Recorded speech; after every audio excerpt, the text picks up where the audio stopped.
Hi everyone, welcome to Alpha Coders. Today we are going to start our lecture 2 which is flowcharts and pseudocode. এই topic ছাড়াও C++ এবং DS এর অন্য কোনো topic শিখতে চাইলে আমরা এই চ্যানেলের এই প্লেলিস্টটা ফলো করতে পারি। Link will be given in the description and comment box. So without further ado, let's start our today's lecture. Hi everyone, আজকে আমরা C++ প্রোগ্রামিং সিরিজ এর লেকচার 2 নিয়ে আলোচনা করব which is flowcharts and pseudocode. তো ফার্স্টে আমরা শিখব হচ্ছে ইন্ট্রোডাকশন টু ফ্লোচার্ট।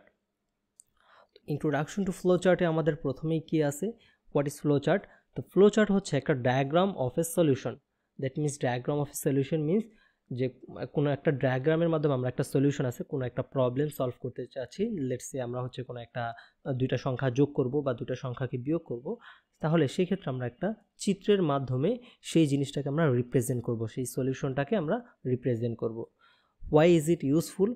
ফ্লোচার্ট আমরা ব্যবহার করে থাকি সাধারণত simplifies complex logic for better understanding. ভালোভাবে কোনো একটা লজিক বোঝার জন্য, আগে কোড না করে আমরা জাস্ট কোডের লজিকটা বোঝার জন্য আমরা অনেক সময় ফ্লোচার্ট ইউজ করে থাকি। Then useful for planning algorithm before coding. একটা কোডিং লেখার আগে আমরা সেক্ষেত্রে অ্যালগোরিদম কী ধরনের হওয়া উচিত সেটা আমরা চিন্তা করে সেই লজিক বিল্ডিংটা ফ্লোচার্টের মাধ্যমে করে থাকি, যার ফলে আমাদের সেইটা নিয়ে চিন্তা করাটা একটু ইজিয়ার হয়ে থাকে। Then flowchart symbols and uses. ফ্লোচার্টে কী কী সিম্বল ইউজ হয়ে থাকে? তো এখানে আমাদের হচ্ছে ফার্স্টলি ওভাল শেপ। তো ওভাল শেপে আমাদের হচ্ছে স্টার্ট আর এক্সিটটা লেখা হয়ে থাকে। ওভাল শেপ হচ্ছে অনেকটা রেক্টেঙ্গুলারের মতো একটু কার্ভ করা। তো এই ওভাল শেপের মধ্যে আমাদের থাকবে হচ্ছে start or end, start or end. Then আমাদের হচ্ছে প্যারালেলোগ্রামে অর্থাৎ সামান্তরিকের যে সিম্বলটা আছে সেই সিম্বলের মধ্যে আমাদের রাখা হয়ে থাকে ইনপুট অ্যান্ড আউটপুটকে। যেমন হচ্ছে আমাদের এখানে ইনপুট হিসেবে একটা ইনপুটে একটি সংখ্যাকে ইনপুট নেওয়া হয়েছে এ নামের একটা ভ্যারিয়েবলকে, অ্যান্ড প্রিন্ট হাই, এখানে হাইটাকে প্রিন্ট করা হয়েছে, দ্যাট মিনস আউটপুট। তো এটা হচ্ছে আমাদের আউটপুট। তো এই আউটপুট এবং ইনপুট এর জন্য আমাদের সামান্তরিকের সিম্বলটা ব্যবহার হয়ে থাকে। তারপরে হচ্ছে রেক্টেঙ্গেল, যেমন প্রসেস এবং ক্যালকুলেশনের জন্য, মানে জেনারেল যে প্রসেসগুলো আমরা একটা প্রবলেম সলভ করার জন্য করে থাকি সেই প্রসেসটা এক্সপ্লেন করার জন্য এবং আমাদের ক্যালকুলেশনের জন্য আমাদের হচ্ছে রেক্টেঙ্গেল সিম্বলটা ইউজ করা হয়ে থাকে, দ্যাট মিনস আয়তক্ষেত্র। এর পরবর্তীতে আমাদের হচ্ছে ডায়মন্ড সিম্বলটা ইউজ করা হয়ে থাকে ডিসিশন এবং কন্ডিশন লেখার জন্য। যেমন কোনো একটা ডিসিশনে আমি কোনো একটা সংখ্যা বড় নাকি ছোট সেটা আমি বোঝানোর জন্য তখন আমার ডিসিশন নিতে হয় যে 5 ইজ গ্রেটার দেন 3, এটা কি সত্য নাকি মিথ্যা? তো এটা সত্য, ইয়েস। তো এই যে এই ডিসিশন মেকিং বা কন্ডিশন লেখার জন্য আমাদের ডায়মন্ড শেপটা ব্যবহার করা হয়ে থাকে। দেন অ্যারো সিম্বল। অ্যারো সিম্বলের মাধ্যমে আমরা ফ্লো চার্ট এবং ডিরেকশন দিয়ে থাকি, যেমন হচ্ছে ফলো ডিরেকশন, কোনো একটা আমরা যে কোন ডিরেকশনের পর কোন ডিরেকশনে যাব সেটা ফলো করার জন্য আমাদের অ্যারো চিহ্নটা সিম্বলটা ব্যবহার করা হয়ে থাকে। তো নেক্সট আমরা দেখে নিই একটা সাম অফ টু নাম্বারস। তো সাম অফ টু নাম্বারস মানে ধরো আমি হচ্ছে একটা কোনো এক দুইটা নাম্বারকে আমার যোগ করতে হবে, সাপোজ 3 আর 5 এই দুইটা নাম্বার। তো এ ইকুয়াল আমি ধরে নিলাম হচ্ছে 3 আর বি ইকুয়াল হচ্ছে সাপোজ বি ইকুয়াল হচ্ছে 5। তো এ আর বিকে যদি যোগ করতে চাই তো ফার্স্টে আমাদের ইনপুট এ বি, আগে আমার এই এ আর বিটাকে ল্যাঙ্গুয়েজের মানে প্রোগ্রামিং ল্যাঙ্গুয়েজের মাধ্যমে আগে আমাকে ইনপুট নিতে হবে। সো আমি ল্যাঙ্গুয়েজ ছাড়াই চিন্তা করছি, জাস্ট হচ্ছে আমরা দুইটা সংখ্যা ইনপুট নিব এ অ্যান্ড বি। তো ইনপুট নিলাম, দেন আমাদের কাজ হচ্ছে সাম, এটা হচ্ছে আমাদের স্টার্টিংয়ের পর ইনপুট নিলাম। এর পরবর্তীতে সাম হিসেবে আমরা কি করব, A plus B, that means sum equal হচ্ছে এ প্লাস বি। এর মান হচ্ছে কত, সাপোজ 3 অ্যান্ড বি এর মান কত 5। তো এটা আমাদের চলে আসলো 3 + 5 ইকুয়াল আমাদের 8। তো আমাদের প্রিন্ট সাম, এর পরবর্তীতে আমরা সামটাকে প্রিন্ট করব। তো আমরা জানি আউটপুটের জন্য আমাদের সামান্তরিক সিম্বল ব্যবহার করা, এই জন্য আমরা সামান্তরিক সিম্বল ব্যবহার করেছি। আর ক্যালকুলেশনের জন্য আমাদের রেক্টেঙ্গেল ইউজ করা হয়। দেন সামটা প্রিন্ট করার ক্ষেত্রে আমরা সামের মানটা কত 8, সাম ইকুয়াল 8। তো এই মানটা আমরা প্রিন্ট করে দিব, দেন আমরা প্রোগ্রাম ইন করে দিব। দ্যাট মিনস এই জায়গাতে আমরা এক্সিট করে ফেলবো প্রোগ্রাম থেকে, ইন দ্যাট মিনস এখান থেকে আমরা এক্সিট করে ফেলবো। তো এইভাবে আমরা কি খুব সহজে একটা দুইটা নাম্বার যোগের ক্ষেত্রে একটা ফ্লো চার্ট কীভাবে তৈরি করতে হয় সেটা শিখে গেলাম। এবং এখানে হচ্ছে ফলোয়ার ডিরেকশন, যে এইখান থেকে এইদিকে যাবো, দেন এইভাবে আমাদের এটা হচ্ছে ফলোয়ার ডিরেকশন, যে কোন দিকে আমরা ডিরেকশন অনুযায়ী যাব। দেন আমাদের আরেকটা প্রবলেম যদি দেখি, ম্যাক্স অফ টু নাম্বারস। তো ম্যাক্স অফ টু নাম্বারসের প্রবলেম হচ্ছে লাইক আমরা ওইটাই দেখলাম যে হচ্ছে আমরা একটু আগে যে এ আর বিটা নিলাম, এ ইকুয়াল 3 বি ইকুয়াল 5, সো এটাই নিব, এ ইকুয়াল 3 বি ইকুয়াল 5। তো এই প্রবলেমটার ক্ষেত্রে আমরা যে এ আর বি এর মধ্যে কে বড়, তো ফার্স্টে আমরা ইনপুট নিব, তো ইনপুট নিলাম এ এর মান 3 আর বি এর মান 5 হিসেবে আমরা ইনপুট নিলাম। এর পরবর্তীতে আমরা দেখব যে লজিক বিল্ডিংয়ে যে if A is greater than B, তা এ যদি বি এর থেকে বড় হয় তাহলে আমরা একটা সাইড রাখবো, আর যদি এ বি এর থেকে ছোট হয় তাহলে অন্য একটা কিছু প্রিন্ট করব। তাহলে ম্যাক্সিমামের ক্ষেত্রে আমরা দেখতে পাচ্ছি যদি এ ইজ গ্রেটার দ্যান বি হয়, যদি ইয়েস হয়, আমাদের যে কন্ডিশনটা বললাম সেই কথাটা যদি ইয়েস হয় তাহলে আমরা প্রিন্ট করব হচ্ছে কি প্রিন্ট এ, তখন আমরা এ কে প্রিন্ট করব, দ্যাট মিন্স এ ইকুয়াল হচ্ছে আমরা 3 কে প্রিন্ট করব। কিন্তু যদি আমাদের এই কন্ডিশনটা ফলস হয় তাহলে আমরা কাকে প্রিন্ট করব, যদি ইফ এটা নো হয় তাহলে আমরা কাকে প্রিন্ট করব, বি কে প্রিন্ট করব, বি হচ্ছে কি আমাদের 5। সো আমরা এখানে দেন আমরা এটা প্রিন্ট করার পর ইন করে দেবো। এখন এইটা প্রিন্ট করি যে কোনো একটা এক্সিকিউট হবে, এখানে দুইটা সাইড, সো এই দুইটা সাইডের মধ্যে যে কোনো একটা সাইড এক্সিকিউট হবে এবং অ্যারো সিম্বল দিয়ে যে এইখান থেকে আমরা এখানে গেলাম, এইখান থেকে আমাদের এইখানে দুইটা শাখা খুলছে, যে কোনো একটা এক্সিকিউট হবে, হয় ইয়েসের কথাটা এক্সিকিউট হবে অথবা নো এর জন্য এক্সিকিউট হবে। তো আমাদের এই প্রবলেমের জন্য আমরা দেখতে পাচ্ছি এ ইজ গ্রেটার দ্যান বি, এইটা মিথ্যা, ঠিক আছে। দ্যাট মিন্স নো এর জন্য আমাদের প্রিন্ট বি, দ্যাট মিন্স আমাদের এইটাই হচ্ছে প্রিন্ট হবে, অর্থাৎ 5টা প্রিন্ট হয়ে যাবে। তো এটা যদি হচ্ছে অন্য কোনো কিছু লাইক হচ্ছে এ এর মান যদি 5 হতো, বি এর মান যদি 3 হতো, তাহলে সেক্ষেত্রে আমার এটা ইয়েসের শর্তটা ফিল আপ করতো, দেন আমাদের প্রিন্ট এ হইতো। আর যখন আমরা এন্ডে চলে যাব দ্যাট মিন্স প্রোগ্রাম থেকে এক্সিট করে ফেলবো। তো এইভাবে আমরা হচ্ছে কোনো একটা ফ্লো চার্টের মাধ্যমে কোনো একটা প্রবলেম, যোগ বিয়োগ হোক, ছোটোখাটো যে কোনো প্রবলেম আমরা সলভ করতে পারি ফ্লো চার্টের মাধ্যমে। তো এই ক্ষেত্রে আমাদের হচ্ছে কোন চিহ্নগুলো ব্যবহার করে থাকে, মানে কোন শেপটা ব্যবহার করা হয়ে থাকে, লাইক ওভাল শেপ নাকি রেক্টেঙ্গেল শেপ নাকি ডায়মন্ড শেপ, কোন শেপটা ব্যবহার করা হয়ে থাকে সেটা আমাদের একটু খেয়াল রাখতে হবে।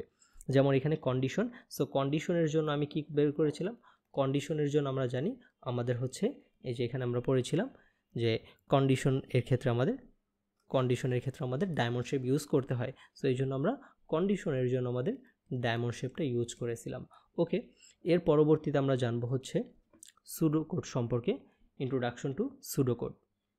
তো ফার্স্ট এই সুডো কোডটা কি সেটা যদি আমরা দেখি, সুডো কোড হচ্ছে pseudo code is a simple way to write algorithm using plain language. Plain language মানে ইংলিশ টাইপ যে ল্যাঙ্গুয়েজ আছে আমাদের, সেই ইংলিশের মতো করে আমরা একটা কোড লিখবো। দ্যাট মিন্স কোডটাকে আমরা প্রোগ্রামিং ল্যাঙ্গুয়েজে না লিখে আগে হচ্ছে ইংলিশ টাইপ একটা ল্যাঙ্গুয়েজে লিখবো, এটাই হচ্ছে pseudo code.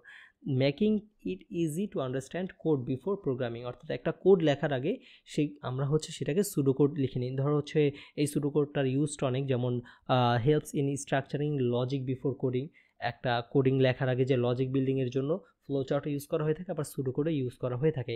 Helps beginner understand programming concept, যারা বিগিনার আছে তাদের ক্ষেত্রে হচ্ছে প্রোগ্রামিংয়ের কনসেপ্টগুলো ফার্স্টের দিকে একটু কঠিন লাগতে পারে, তাহলে সেক্ষেত্রে আমরা সুডো কোড এর মাধ্যমে আগে প্রোগ্রামিংয়ের লজিক বিল্ডিংটা করে থাকি এবং কনসেপ্টটা বুঝে থাকি। দেন টিচিং অ্যান্ড লার্নিংয়ের জন্য, টিচিং মানে শেখানোর ক্ষেত্রে অথবা সেই জিনিসটা শেখার ক্ষেত্রে আমাদের সুডো কোডটা ব্যবহার করা হয়ে থাকে।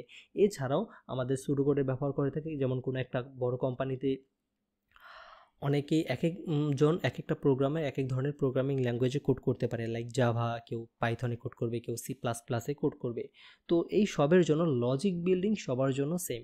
তো সুডো কোড এর মাধ্যমে আমরা যদি কোনো একটা লজিক বিল্ডিং করে থাকি তাহলে সেই লজিকের মাধ্যমে যে কোনো প্রোগ্রামার সে তার ওই প্রোগ্রামিং করে সেটা কনভার্ট করতে পারবে। সো লজিক বিল্ডিংটা ইম্পর্টেন্ট এবং সেই লজিক বিল্ডিংটা আমরা সুডো কোড অর্থাৎ ইংলিশ টাইপ ল্যাঙ্গুয়েজে আমরা ফার্স্টে লিখে থাকি। ওকে, তো এখন আমরা হচ্ছে সাম অফ টু নাম্বারস, যেটা হচ্ছে আমরা অলরেডি যার ফ্লো চার্ট দেখে আসছি, সেই ফ্লো চার্টটার এখন আমরা একটা সুডো কোড লিখব। তো এই ফ্লো চার্টের মানে এই প্রবলেমটার জন্য যদি আমরা একটা সুডো কোড লিখি তাহলে সেই ক্ষেত্রে আমাদের স্টার্ট করতে হয়। তো এখানে আমরা চাইলে এটা বিগিনও লিখতে পারি, বিগিন বাই স্টার্ট। ওকে, তো শুরু করার পরে এরপর আমরা কি কাজ করব, ইনপুট নিব। সো আমি লিখলাম ইনপুট হিসেবে আমি কাকে নিব, দুইটা সংখ্যা ইনপুট নিব, এ আর বি কে ইনপুট নিব। সো এ বি ইনপুট নিলাম। এর পরবর্তীতে আমরা কি করব, এটার সাম বের করব। তাহলে এই সাম ভ্যারিয়েবলটাকে আমি যদি লিখি যে সাম ইকুয়াল আমি লিখলাম এ প্লাস বি, অর্থাৎ এ আর বিকে যোগ করে সামের মধ্যে রেখে দাও। তো আমি এ আর বি এর মানটা ভ্যালুটা যোগ করে আমি সামের মধ্যে রাখবো। এর পরবর্তীতে আমি কি করব, সামের ভ্যালুটাকে প্রিন্ট করে ফেলবো, প্রিন্ট সাম। দেন আমাদের সামটা প্রিন্ট হয়ে গেলে তারপর হচ্ছে আমরা প্রোগ্রামটাকে ক্লোজ করে দিব, দ্যাট মিন্স ইন্ট করে দিব। তো এইখানে অ্যাকচুয়ালি আমাদের এই যে এখানে ইনপুটটা, সেই ইনপুটটা আমরা এখানে নিয়েছি, দেন সাম এটা আমরা এখানে নিয়েছি, দেন এইটা প্রিন্ট সাম, সেটাই কাজটা করেছি।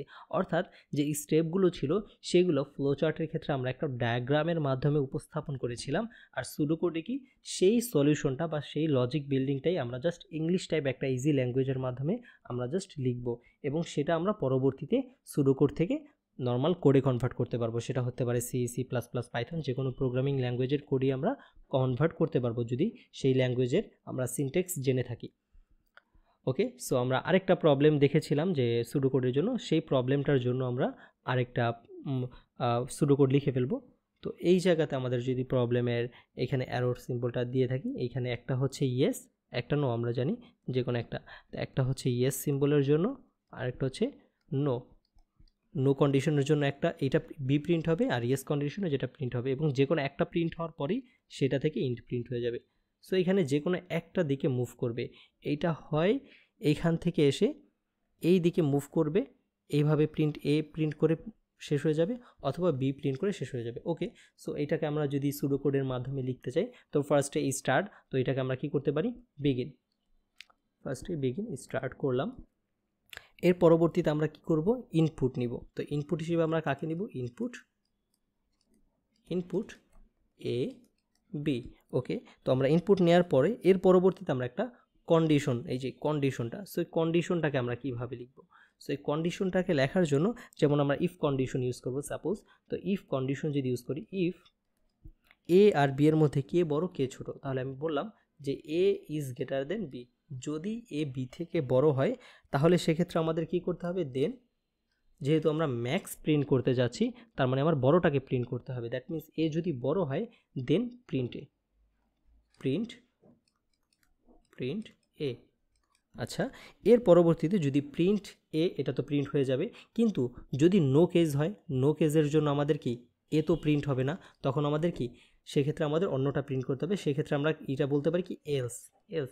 যদি আমাদের এটা বড় না হয় তাহলে এলস কেজে যাব আমরা, মানে অপর কেজে, নো কেজে, সেক্ষেত্রে আমরা কি করব, প্রিন্ট বি।